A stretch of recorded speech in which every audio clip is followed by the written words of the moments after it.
ಲತಾ ಲತಾ, ಏನಜ್ಜಿ ಬೆಳಗ್ಗೆ ಬಂದಿದ್ದೀರಾ? ರಾಜ್ ಆರಾಧ್ನ ಎಲ್ಲಿ ಮಲ್ಗಿದಾರಾ?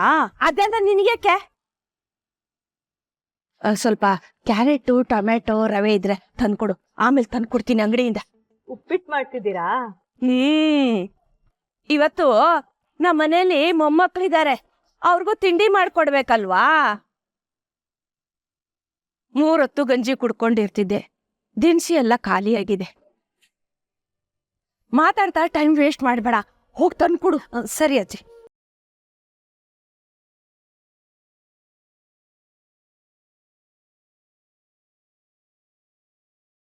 ತಗೊಳ್ಳಿ ಅಜ್ಜಿ. ನಿನಗೆ ಇಟ್ಟಿರ್ತೀನಿ, ಆಮೇಲೆ ಬಂದು ತಿನ್ಕೊಂಡು ಹೋಗು. ಸರಿ ಅಜ್ಜಿ. ಇವತ್ತು ನಿಮ್ಮನ್ನ ನೋಡಿದ್ರೆ ತುಂಬಾನೇ ಖುಷಿಯಾಗಿದ್ದೀರಾ ಅನ್ಸುತ್ತೆ. ನಿಮ್ ಕಾಲು ಇವತ್ ನೆಲದ ಮೇಲೆ ನಿಲ್ತಾ ಇಲ್ಲ ನೋಡಿ. 10 ವರ್ಷ ಚಿಕ್ಕವರಾಗಿ ಕಾಣಿಸ್ತಾ ಇದ್ದೀರಾ. ಈಗ ನನ್ ಜೊತೆ ಮೊಮ್ಮಕ್ಕಳಿದಾರಲ್ಲ, ಅದಕ್ಕೆ. ಕೆಲವೊಬ್ರು ಮಕ್ಕಳನ್ನ ಅರ್ಥ ಮಾಡ್ಕೊಳ್ದೆ ಆಚೆ ಕಳಿಸ್ತಾರೆ. ಹಾಗಂತ ನಾವು ಹಾಗೆ ಮಾಡಕ್ಕಾಗುತ್ತಲ್ಲತ್ತ? ಈಗ ಅವರಿಬ್ರು ನನ್ ಜವಾಬ್ದಾರಿ. ಎಲ್ರೂ ಹೊಟ್ಟೆ ಹುರ್ಕೋಬೇಕು, ಅಷ್ಟು ಚೆನ್ನಾಗಿ ನೋಡ್ಕೋತೀನಿ. ನೋಡ್ತಾ ಇರು, ಇಂಥ ಮಗುನ ಆಚೆ ಹಾಕ್ಬಿಟ್ಟು ಎಂಥ ತಪ್ಪು ಮಾಡ್ಬಿಟ್ಟೆ ಅಂತ ಇವ್ರಿಗೂ ಗೊತ್ತಾಗ್ಬೇಕು. ಆಮೇಲೆ ಬಾ. ಸರಿ ಅಜ್ಜಿ.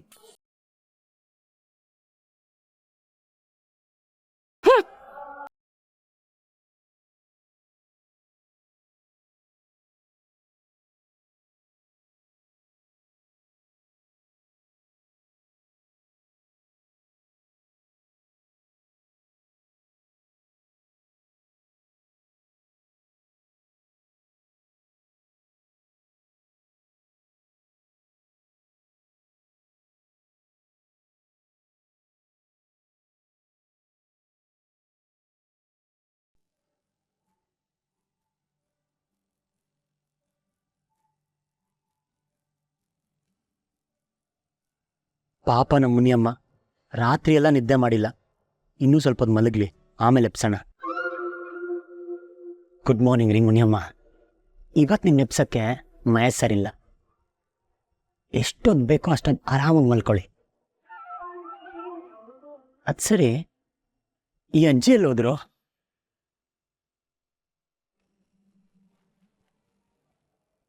ಅಜ್ಜಿ, ಬೆಳಗ್ಗೆ ಎಲ್ಲೋಗಿದ್ರಿ?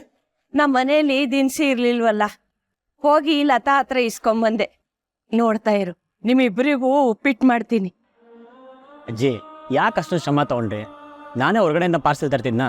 ಹೊರಗಡೆಯಿಂದ ತರೋ ಹಾಳು ಮೂಳು ಎಲ್ಲ ತಿನ್ನಬಾರ್ದು. ನೀ ನೋಡಿ ಹೇಗಾಗ್ಬಿಟ್ಟಿದೀಯಾ. ಇರು, ಬಿಸಿ ಬಿಸಿ ಉಪ್ಪಿಟ್ಟು ಮಾಡ್ತೀನಿ.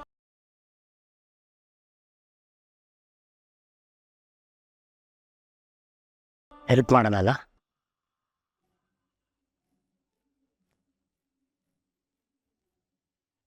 ನಿಂತ್ಕೋ ಅಲ್ಲೇ.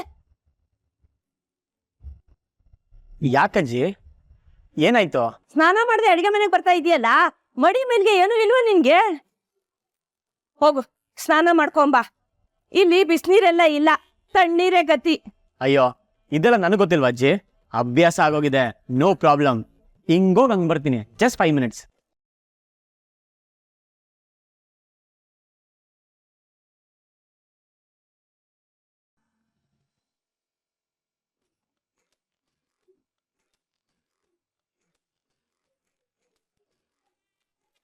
ಅಜ್ಜಿ, ಸ್ನಾನ ಮಾಡ್ಕೊಂಡ್ ಬಂದಿದ್ದೀನಿ, ಈಗ ಹೊರಗಡೆ ಬರ್ಬೋದಾ?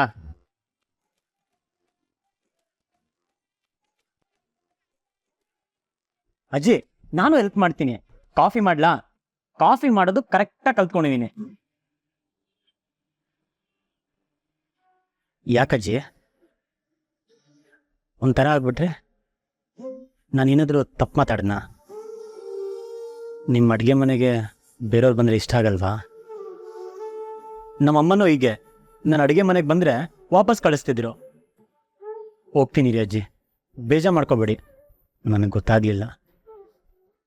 ರಾಜು, ಹೋಗ್ಬೇಡ ಕಣಪ್ಪ. ಏನಾಯ್ತಜ್ಜಿ? ಏನಿಲ್ಲಪ್ಪ, ನನ್ ಮಗ ನನ್ನನ್ ಬಿಟ್ಟು ಹೋದ್ಮೇಲೆ ಅಡಿಗೆ ಮನೆ ಬರಕ್ಕೆ ಮನ್ಸಾಗ್ತಿರ್ಲಿಲ್ಲ. ಜೀವನನೇ ಬೇಡ ಅನ್ಸ್ಬಿಟ್ಟಿತ್ತು. ಜೀವ ಹೋಗೋ ಮಠ ಇರ್ಬೇಕಲ್ಲ ಅಂತ ಹೇಗೋ ಹಾಳು ಮೂಳು ತಿನ್ಕೊಂಡು ಬದುಕ್ತಾ ಇದ್ದೆ. ಈಗ ಹೇಗೋ ನೀನ್ ಬಂದು ಸಹಾಯ ಮಾಡ್ಲಾ ಅಂತ ಕೇಳ್ದಲ್ಲ, ಮನಸ್ಸು ತುಂಬಿ ಬಂತು. ಇಷ್ಟು ದಿನ ಇದಕ್ಕೋಸ್ಕರನೇ ಜೀವ ಹಿಡ್ಕೊಂಡಿದ್ನೇನೋ ಅನ್ನಿಸ್ತು. ಇಷ್ಟೇನಾ ಅಜ್ಜಿ? ನೀವು ಆಚೆ ಎಲ್ರಿಗೂ ತರಾಟೆ ತಗೊಳ್ತಿರೋದು ನೋಡ್ತಿದ್ರೆ ಏನಪ್ಪ ಈ ಅಜ್ಜಿ ಇಷ್ಟೊಂದು ಘಾಟಿ ಅಂತ ಅನ್ಕೋತಿದ್ದೆ. ಆದರೆ ನಿಮ್ಮ ಮನಸ್ಸು ಬೆಣ್ಣೆ ಥರ. ಡೋಂಟ್ ವರಿ ಅಜ್ಜಿ, ಇನ್ಮೇಲಿಂದ ನಾನು ಆರಾಧನೆ ಇಬ್ರು ಇರ್ತೀವಲ್ಲ. ನಿಮಗೆ ನಿಮ್ಮ ಮಗನ ನೆನಪೇ ಬರಬಾರ್ದು, ಆಗ ನೋಡ್ಕೋತೀವಿ, ಸರಿನಾ?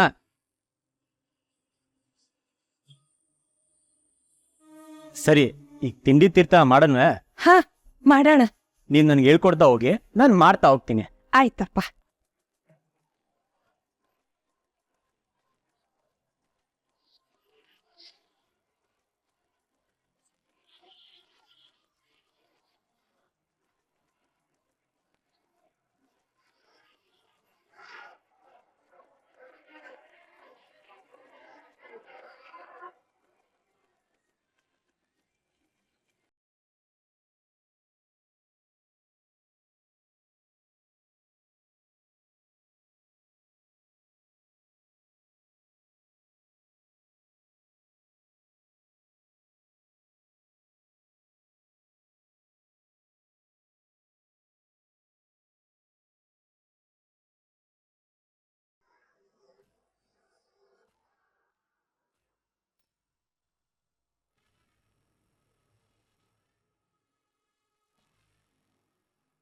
ಏನೋ ತಲೆ ತಗ್ಗಿಸ್ಕೊಂಡು ತುಳಸಿ ಪೂಜೆ ಮಾಡಿದ್ರೆ ಆಗಲ್ವಾ?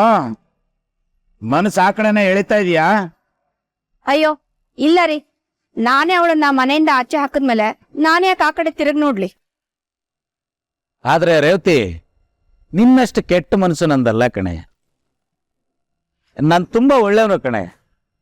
ತಾಯಿ ಮಗಳನ್ನ ದೂರ ಮಾಡಿ ನಾನೇನ್ ಸಾಧಿಸ್ಲಿ? ನಾನು ಯಾವ ಪಾಪ ಕಟ್ಕೊಳ್ಳಿ? ರೇವತಿ, ಹೋಗ್ ಮಾತಾಡ್ಸೋದು. ಏನೂ ಬೇಕಾಗಿಲ್ಲ, ನಂದು ಅವಳದು ಸಂಬಂಧ ಮುಗೀತು. ಅಬ್ಬಾ ಬಾ ಬಾ ಬಾ ಬಾ ಬಾ ರೇವತಿ, ಎತ್ತು ತಾಯಿ ಮಾತಾಡೋ ಮಾತೇನೆ ಇದು? ನಿಮ್ಮಿಬ್ಬರು ನಂಬಕ್ಕಾಗಲ್ಲ. ನನ್ನ ಮುಂದೆ ಬೇಜಾನ್ ನಾಟಕ ಮಾಡ್ತೀರಾ, ಆದ್ರೆ ಬೆನ್ನಿಂದ ಏನೇನೋ ಪ್ಲಾನ್ ಮಾಡ್ತಾನೆ ಇರ್ತೀರಾ. ರೀ, ನಿಮ್ಮ ಸಲುವಾಗಿ ನನ್ನ ಹೆತ್ತ ಮಗಳನ್ನ ಬಿಟ್ಟಿದೀನಿ, ನೀವು ನನ್ನ ಮೇಲೆ ಅನುಮಾನ ಪಡ್ತಿದ್ದೀರಲ್ಲ? ಆದ್ರೆ ನನಗ್ ಗೊತ್ತಿಲ್ದಂಗೆ ನೀವೇನಾದ್ರೂ ನಕರಾಗಳು ಮಾಡಿದ್ರೆ ಅವಳನ್ನೂ ಬಿಡಲ್ಲ, ನಿನ್ನೂ ಬಿಡಲ್ಲ.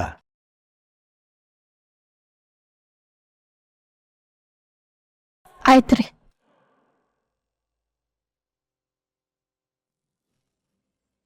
ಏನಿವಳು ಮಗಳು ವಿಚಾರದಲ್ಲಿ ಇಷ್ಟೊಂದು ಕಟುವಾಗಿದ್ದಾಳಲ್ಲ, ಏನ್ ಮಾಡ್ಲಿ? ಅರೇತೆ ಬಾಮ. ಈಗ ಮಗಳನ್ನ ಕಂಡೋರ್ ಮನೇಲಿ ಬಿಟ್ಟ ಅಂತ ಆಪದನೆ ಕೇಳಕ್ಕಾಗಲ್ಲ. ಅದಕ್ಕೆ ಕರ್ಕ ಬಂದ್ಬಿಡಮ್ಮ.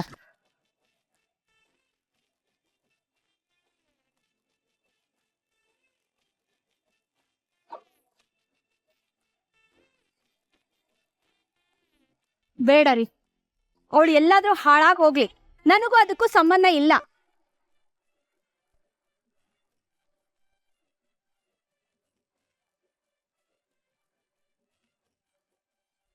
ಏನಪ್ಪ ಇವಳು ಹಿಂಗ್ ಉಲ್ಟ ಹೊಡಿತಾವಳೆ? ಅಕ್ಕ ಬಂದು ಆರಾಧನ ಕೇಳಿದ್ರೆ ಅಷ್ಟೇ ನನ್ನ ಕತೆ. ಅಷ್ಟ್ರಲ್ಲಿ ಏನಾದ್ರೂ ಒಂದು ಮಾಡಬೇಕು.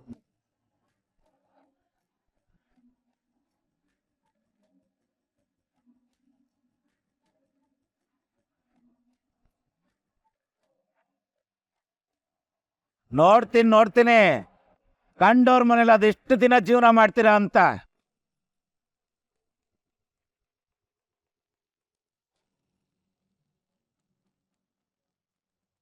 ಅಷ್ಟೊಂದು ಕೊಬ್ಬ ನಿನಗೆ? 4 ದಿನಕ್ಕೆ ಎಲ್ಲ ನಾಟಕ ಮುಗಿಯುತ್ತೆ. ಆವಾಗ ಮನೆಯಿಂದ ಆಚೆ ಕಳಿಸ್ತಾರೆ. ಕಳಿಸೋವಾಗ ನಾನು ಮಾಡ್ತೀನಿ, ಆಗ ನೋಡ್ಕೋತೀನಿ ಕಣ ನಿಮ್ಮನ್ನ.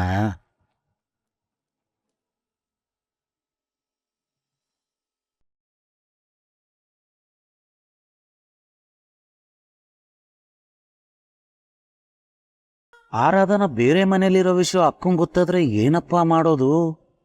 ಈಗ ಮದುವೆ ನಡೆದಿಲ್ಲ ಅಂತ ಅರ್ಧ ದುಡ್ಡನ್ನ ವಾಪಸ್ ತಗೊಂಡಿದ್ದಾಳೆ. ಈಗ ವಿಷಯ ಗೊತ್ತಾಗಿ ಈಗಾಗಲೇ ಖಾಲಿ ಆಗಿರೋ ದುಡ್ಡು ವಾಪಸ್ ಕೊಡು ಅಂದ್ರೆ ಎಲ್ಲಿಂದ ತಂದು ಕೊಡ್ಲಿ? ಇಲ್ಲ ಇಲ್ಲ ಇಲ್ಲ, ಆದಷ್ಟು ಬೇಗ ಆ ದರಿದ್ರ ಈ ಮನೆಗೆ ವಾಪಸ್ ಬರ್ಬೇಕು. ನೋಡ್ದೆ ಅಪ್ಪ, ಮನೆ ಬಿಟ್ಟು ಹೋಗೋದನ್ನೇ ಕಾಯ್ತಾ ಇದ್ಲು ಅವಳು. ಹಾಗೆ ಹೊರಟೆ ಹೋದ್ಲು. ಇದು ಪಕ್ಕಾ ಪ್ಲಾನಿಂಗ್ ಅನ್ಸುತ್ತೆ. ಹೌದಮ್ಮ, ಸ್ವಲ್ಪನಾದ್ರೂ ಸಂಸ್ಕಾರ ಅನ್ನೋದು ಬೇಡವಾ? ನಾನೇನೋ ಮಾತುಗಂದೆ, ಅವಳು ತಂದೆ ಸ್ಥಾನದಲ್ಲಿದ್ದು 2 ಮಾತನ್ನ ಅಧಿಕಾರ ಇಲ್ವಾ? ಆದ್ರೆ ಅವಳ ಮನ್ಸಲ್ಲೂ ಅದೇ ಭಾವನೆ ಇರ್ಬೇಕಲ್ಲಪ್ಪ. ಹೌದು ಮಗಳೇ, ಕೊನೆಯವರೆಗೂ ನನಗೆ ಗೌರವ ಕೊಡ್ಲೇ ಇಲ್ಲ. ನೋಡ್ತಿದ್ದಂಗೆ ಆ ರಾಜಲಕ್ಷ್ಮಿ ಅವಳನ್ನ ಕರ್ಕೊಂಡು ಹೋಗೇ ಬಿಟ್ಟ.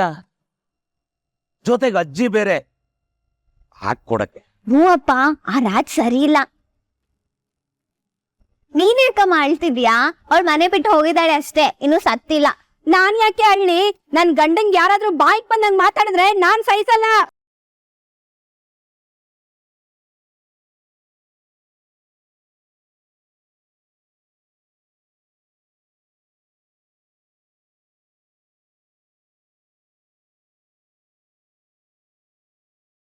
ಅಪ್ಪ, ಅಮ್ಮಂಗ್ ನಿನ್ಮೇಲೆ ಇಷ್ಟೊಂದ್ ಲವ್ವಾ? ಏನೋಪ್ಪ, ನನಗೂ ಗೊತ್ತಿರಲಿಲ್ಲ. ನೋಡಿ ಇವಳೆ, ನಿನಗೆ ನಿನ್ನ ಮಗಳ ಬಗ್ಗೆ ಕಾಳಜಿ ಇಲ್ಲದೆ ಇರ್ಬೋದು, ನನಗಿದೆ. ನೋಡೆ, ನಾಳೆ ಜನ ನನ್ನ ಬಗ್ಗೆ ಏನೇನೆಲ್ಲ ಮಾತಾಡಲ್ಲ. ಮಹೇಶ ಮಗಳನ್ನೇ ಮನೆಯಿಂದ ಆಚೆ ಹಾಕ್ಬಿಟ್ಟಂತ ತಪ್ಪಾಗಿ ಮಾತಾಡಲ್ವಾ? ನಾನಂತ ಅಪ್ಪ ಅಲ್ಲ. ಏನ್ ಹೇಳಕ್ ಬರ್ತಿದ್ದೀರಾ ನೀವು? ನೋಡೆ, ಮಕ್ಳು ಅಂದ್ಮೇಲೆ ತಪ್ಪು ಮಾಡ್ತಾರೆ, ಅದನ್ನ ಹೊಟ್ಟೆಗೆ ಹಾಕೊಳ್ಳೋ ಶಕ್ತಿ ತಂದೆಗೆ ಇರುತ್ತೆ. ಅವಳು ಈಗೆಲ್ಲ ಅಂದ್ಲು ಅಂತ ನನಗೇನು ಬೇಜಾರಿಲ್ಲಪ್ಪ. ಅವಳ ಈಗಲೂ ಮನೆ ಒಳಗಡೆ ಸೇರಿಸ್ಕತೀನಿ. ನನ್ನ ಮನೆ ತುಂಬಾ ಸಣ್ಣದಿರ್ಬೋದು, ಆದ್ರೆ ನನ್ನ ಮನಸ್ಸು ಬಹಳ ದೊಡ್ಡದು. ರೇವತಿ, ಹೋಗಮ್ಮ, ಹೋಗ್ ಮಗಳನ್ನ ಕರ್ಕಬಾ.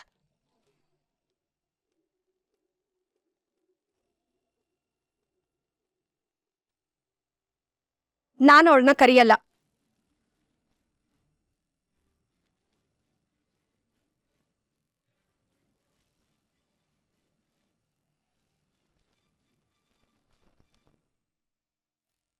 ಯಾಕೆ?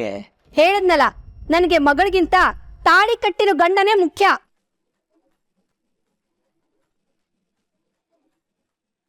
ಅಯ್ಯೋ ಶಿವನೇ, ಇವಳು ಇದ್ದಕ್ಕಿದ್ದಂಗೆ ಆಟ ಮಾಡ್ತಾ ಇದ್ದಾಳಲ್ಲ, ಈಗ ಏನ್ ಮಾಡೋದು?